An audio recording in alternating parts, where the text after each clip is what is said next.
নাহমাদুহু ওয়া নুসাল্লি আলা রাসূলিহিল কারীম। উত্তর: একদা দিল্লিতে প্রকট আকারে দুর্ভিক্ষ ও অনাবৃষ্টির কারণে খাবারের স্বল্পতা দেখা দিল। মানুষের অনেক দুয়ার পরও বৃষ্টি হলো না।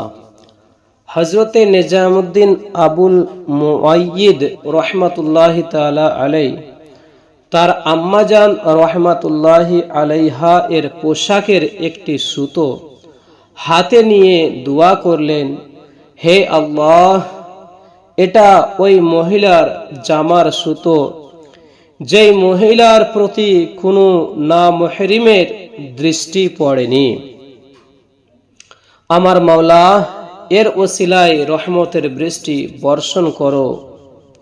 তখনও দোয়া শেষ হয়নি, হঠাৎ বৃষ্টি শুরু হয়ে গেল। আল্লাহ পাকের রহমত তার প্রতি বর্ষিত হোক এবং তার ওসিলায় আমাদের বিনা হিসেবে ক্ষমা হোক। আমিন বেজাহি খাতামিন নবিয়্যিন সাল্লাল্লাহু আলাইহি ওয়াসাল্লাম। সাল্লু আলাল হাবিব সাল্লাল্লাহু তাআলা আলা মুহাম্মদ সাল্লাল্লাহু আলাইহি ওয়াসাল্লাম।